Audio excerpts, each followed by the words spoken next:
आज मैं आपको आगे कहानी बताने जा रहा हूं क्योंकि कल जो कहानी थी वो बीच में छूट गई थी, आधी कहानी रह गई थी। तो हम बात करने जा रहे थे राजा की तीसरी रानी की। तीसरी रानी के 2 बार पुत्र हुए, दोनों के दोनों बार ट्विंस हुए। पहले जो ट्विंस हुए वो हुए दिस और दीज, दूसरे ट्विंस हुए दैट और दोज। दिस को जो है यह बोला जाता था घर पे, और दीस को ये बोला जाता था घर पे। घर के नाम उनके ये थे, और दैट को वह बोला जाता था, और दोज को वे बोला जाता था। ये सब ट्विंस थे। बस राजा की बस एक ही कंडीशन थी, जैसे राजा ने पहली रानी के पुत्रों के लिए कंडीशन रखी थी, वैसे राजा ने तीसरी रानी के पुत्रों के लिए कंडीशन रखी कि आपको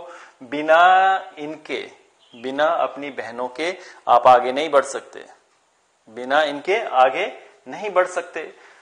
तो उन्होंने बोला फिर हमें बांटा कैसे जाए। तो जैसे ये बटे हुए थे, इन्होंने बोला जो सिंगल होगा वो इसके साथ रहेगा, और जो एक से ज्यादा होगा वो आर के साथ रहेगा। अब यह हमेशा सिंगल के लिए आता है, तो इसके साथ चला गया, और वह भी जो है सिंगल के आता है, वो भी इसके साथ चला गया।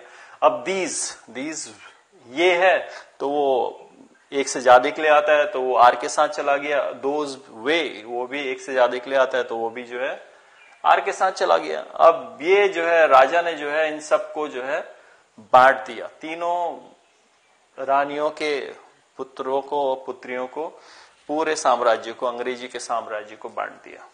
अब राजा ने सोचा कि मैंने तो सब कुछ बांट दिया, अब मैंने तो अपने लिए कुछ छोड़ा ही नहीं, क्योंकि जो सिंगल था वो इसने ले लिया था, और सिंगल से एक से ज्यादा था वो आर ने ले लिया था।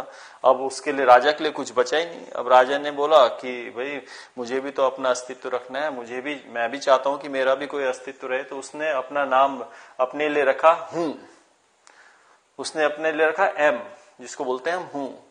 उसने बोला अगर मैं बोलूंगा मैं राजा हूं तो आई एम किंग, चाहे वो रानी भी बोलेगी तो मैं रानी हूं, तो उसके लिए कहना पड़ेगा आई एम क्वीन।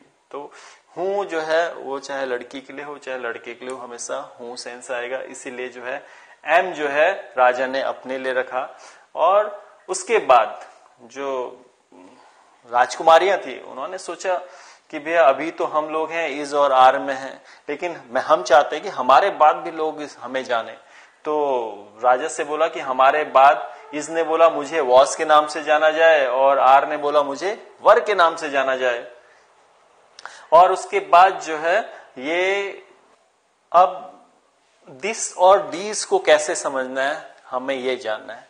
दिस और दीज, दिस मतलब यह पेन है, यह पेन है, दिस इज पेन, ये पेन है, क्योंकि एक से ज्यादा है तो ये पेन है, तो क्या आएगा दीज आर पेन्स। अब मैंने इसको थोड़ा सा दूर रख लिया, एक पेन को, एक पेन यहां पे है, तो this is pen, that is pen, क्योंकि वो दूर है। This is pen, that is pen, these are pen, these are pen, those are pen, क्योंकि वो दूर है। अगर वो एक होती तो क्या आता, that is pen। यहां पे एक है तो क्या है, this is pen। ये दूर है तो that का those हो गया, those are pens। पास में है तो these are pens। सिंगल है तो this is pen। दूर है तो दैट इज पेन। तो दिस को यह, दिस को ये, दैट को वह, दोस्त को वह। तो राजा ने जो है अपने पूरे साम्राज्य को तीनों रानियों के नाम पे कर दिया, उनके बच्चों के नाम पे कर दिया। अब उनके आने वाले पुत्रों के बारे में और उनके आने वाली जनरेशन के बारे में आपको दूसरी कहानी में बताएंगे, और कल के वीडियो में हम इसकी पूरी एक्सरसाइज बताएंगे, कैसे इनके माध्यम से हम अंग्रेजी बोल सकते हैं। ये सब सारांश है, पूरी अंग्रेजी का एक निचोड़ है। बहुत आसान तरीके से आपको ये कहानी मैं चाहता हूं आप सुनाएं और देखें और दिखाएं, ताकि आपको इतनी सी चीज में आप सारी अंग्रेजी बोल सकते हैं।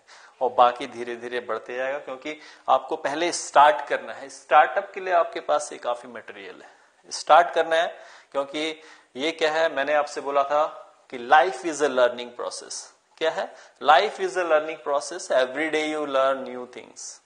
तो क्या है, आज के लिए आपके लिए काफी है, आपको ये कहानी सुननी है और सुनानी है, और इसी कहानी के माध्यम से आप बहुत अच्छी इंग्लिश और बहुत सही इंग्लिश बोल सकते हैं। मैं चाहता हूं पहले आप देसी भाषा में सीखें, पहले समझें क्या है, और रोज इसकी प्रैक्टिस करें। लिख भी सकते हैं, बोल भी सकते हैं, बता भी सकते हैं।